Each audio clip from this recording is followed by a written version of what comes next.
Namaste. This is Michelle Skaletski-Boyd with part 2 of how do we stay fully connected to our higher self in order to live in balance and on purpose.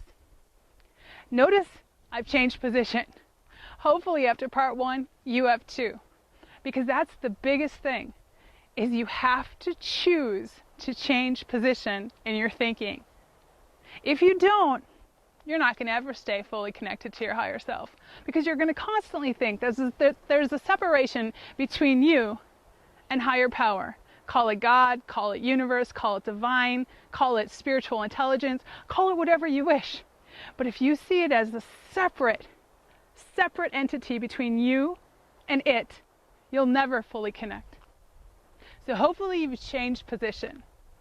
Once you change position, you're going to be able to fully connect, because you're going to realize that you and the tree are God.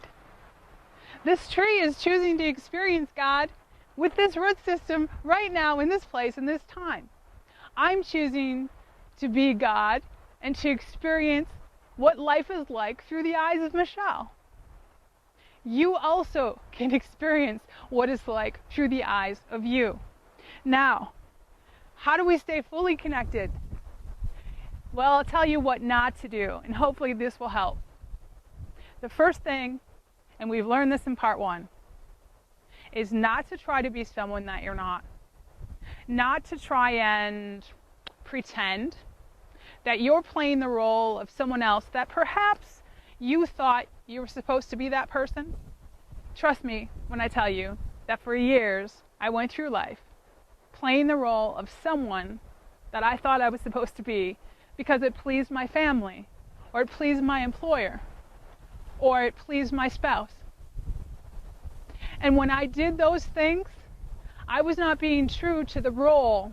I was not being true to my purpose. I was not doing and being the person that I was meant to be. And so, to stay fully connected to your higher self, to your real self, your authentic self, your true self, you must be true to your purpose, to your path. And that begins by you understanding what your role is. What are you here to do? If you're asking yourself the question, I don't honestly know. I just know that I took over the business because that's what my dad did. Or I just know that I'm constantly pretending and complaining and being negative because that's what my mom did, though it doesn't feel true for me. Well, guess what? Maybe mom's here because God wants to experience what it's like to be negative all the time.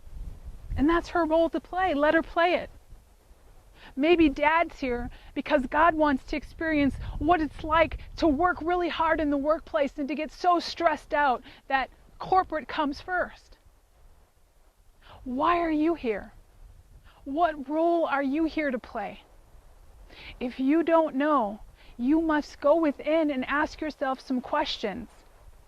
I can help you do that. There are many other coaches, mentors, books, programs, videos that can help you find your spiritual path.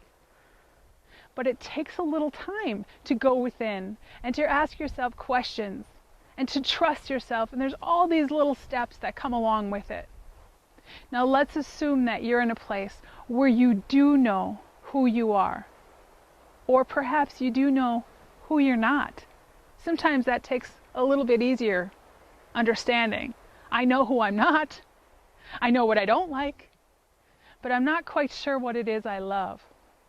I tell you then just to keep trying new things. Your body doesn't lie. It's the best barometer that there is.